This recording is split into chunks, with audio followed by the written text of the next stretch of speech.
Hey everyone, welcome back. Ready for another deep dive? Let's do it. Always up for a good exploration. Well, today we're tackling something I think we can all relate to. Energy boosters. Specifically, how to recharge without hitting that dreaded burnout wall. Oh, yeah. Burnout is real, especially these days, right? It feels like everyone's running on fumes sometimes. Exactly. And that's why this excerpt, Energy Boosters. How to recharge without burning out, caught my eye. It's interesting how much this piece emphasizes humor as part of the process. Right, like self-care shouldn't feel like a chore. Who wants to add another thing to their to-do list? No kidding. So it's about finding ways to actually enjoy the recharging process. I'm all for that. And looking at the material, I could already tell this isn't just going to be the same old eat your veggies and get 8 hours of sleep and five. Absolutely not. It gets much more creative than that. Oh, yeah. I mean, one of the first things that jumps out is exercise snacking. What even is that? Well, when I first saw it, I'll admit, I had a funny image of someone literally munching on carrots in between sets of jumping jacks.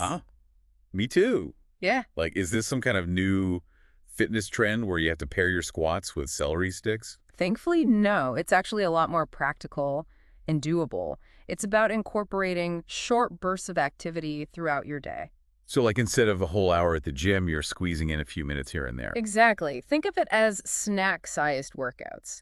The source gives examples like taking the stairs instead of the elevator, or doing a quick set of squats while your coffee's brewing. Oh, I actually like that. Like little movement bites throughout the day. Yeah. It feels way less intimidating than committing to a full-blown workout. Right, and it all adds up. Plus, it gets your blood flowing, helps you shake off that sluggish feeling. Okay, so exercise snacking, I'm adding that to my list.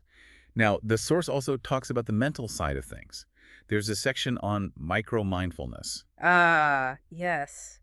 This is fascinating because it's not just about traditional meditation. It's like mindfulness on the go. In a way, yeah. It's about incorporating tiny moments of awareness into your day, no matter how busy you are. So like, even if I can't sit down for a 30-minute meditation session, I can still... Exactly. You can still reap some benefits. Think of it as hitting the pause button on autopilot and just tuning into your senses for a few seconds. Oh, I see. So it could be something as simple as really savoring the taste of my coffee in the morning, or like taking a moment to appreciate the feeling of sunshine on my skin. Precisely. The excerpt says that even those little moments can make a huge difference in reducing stress and increasing focus. Wow. Okay. Micro-mindfulness. I got to try that. It seems way more manageable than the idea of, like, sitting in complete silence and emptying my mind. Yeah, for a lot of people, that traditional approach to meditation can feel daunting. This is about finding what works for you. Speaking of finding what works, this source also talks about avoiding toxic positivity, which at first glance seemed kind of counterintuitive to me. I know, right? It's like, wait a minute, isn't this whole thing about finding humor and self-care? Yeah. So how do we balance those two ideas? Well, the source makes a good point. It argues that forcing yourself to be cheerful all the time can actually backfire. Oh, I can totally see that. Like if you're constantly trying to paste a smile on your face when you're actually feeling stressed or overwhelmed. It's just not authentic, right? And it probably won't actually help you feel better in the long run. Exactly.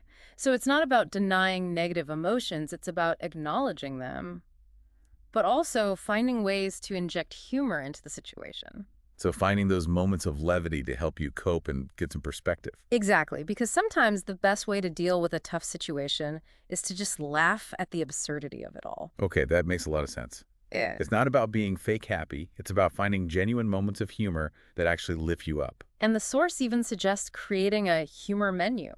A what? A menu? Yeah, like a literal menu. But instead of food, it's filled with things that make you laugh or bring you joy. Oh, I love that idea. So it's like a list of go-to activities you can pull out whenever you need a quick mood boost. Exactly. It could be anything from watching your favorite stand-up comedian to calling your funniest friend to just looking at silly animal memes online.